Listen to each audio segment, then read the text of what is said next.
Pourquoi se reconnecter à sa source est vital? Parfois, on ne réalise pas à quel point on s'est éloigné. On vit, on respire, on avance. Mais il y a ce vide, une impression d'être un peu à côté de sa propre vie, comme si on marchait sans repère, sans direction profonde.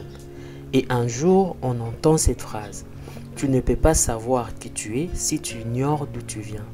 Ce jour-là, j'ai compris que se reconnecter à sa source, ce n'est pas une option, c'est une urgence existentielle. Pour vous donner le contexte de ce que je cherche à vous expliquer dans cette vidéo, je vais prendre un exemple pour pouvoir vous aider à mieux percevoir la réalité. Chaque station radio ou station de télé émet des ondes au travers de l'air. Des ondes qui sont reconnaissables par des équipements qui utilisent ces ondes-là. Les ondes émises par une radio vont être interprétées et captées par des radios que nous disposons chez nous à la maison. De la même manière que les ondes émises par des stations de télé vont être captées par des émetteurs de télévision que nous disposons chez nous. Cela ne veut pas dire que la télé ne va pas apercevoir les ondes radio. Les ondes radio vont exister parce que ces ondes-là sont émises au travers de la nature, au travers de l'univers. Mais la télé reconnaît des stations télé et les radios reconnaissent des ondes des radios. C'est un peu le contexte, c'est un peu comment les choses se spécifient. Alors, quand je parle de source ici, je parle de notre mémoire africaine. Pas celle qu'on nous a enseignée à l'école, mais celle qui est en nous, celle qu'on a tenté de couper, celle qu'on nous a dit de fuir, celle qui fait peur parfois parce qu'elle est puissante, parce qu'elle boussole. Qui a dit à nos parents, on a dit à nos parents que leurs ancêtres étaient dans les ténèbres, que leurs pratiques étaient sataniques, que notre spiritualité était de la sorcellerie. Mais la vérité, c'est qu'on ne peut pas tuer une source. On peut l'enterrer, la polluer, la calomnier, mais elle continue de couler. Moi, j'ai voulu comprendre, j'ai voulu me rappeler. Pas pour rejeter ce que j'ai connu ailleurs, mais pour me retrouver. Revenir à la source, c'est retrouver un axe. L'axe qui nous relie à nos ancêtres. L'axe qui nous donne une posture intérieure. L'axe qui nous permet de dire « je sais qui je suis ».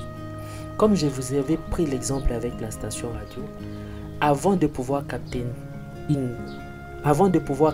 quelque chose d'important, avant de pouvoir capter une entité, il est hyper important de se calibrer dans la bonne fréquence.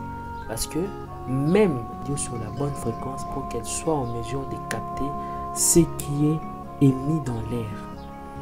Alors, ceci, c'est pour comprendre une chose, c'est que revenir à la source, comme je suis en train de le dire, que c'est de retrouver un axe, ne se situe pas dans le mot, mais dans la chair, dans l'âme, dans le souffle. On ne peut pas être libre en étant déraciné. On ne peut pas parler d'émancipation si on ignore nos propres codes, notre langage sacré, notre rapport au divin. C'est ce que nous portons à Zimba Sivuvamu.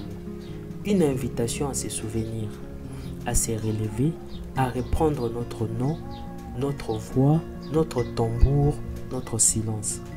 Je sais que ce chemin fait peur parce qu'il est différent, parce qu'il nous confronte à nous-mêmes.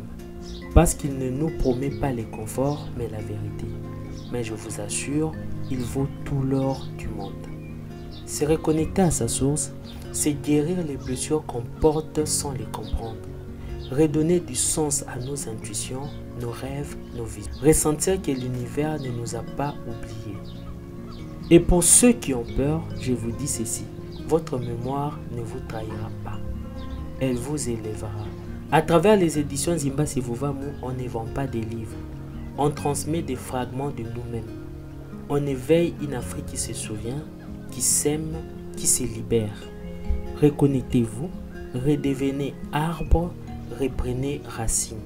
L'Afrique ne se révélera pas par des incantations, mais par des hommes et des femmes conscients de leur source.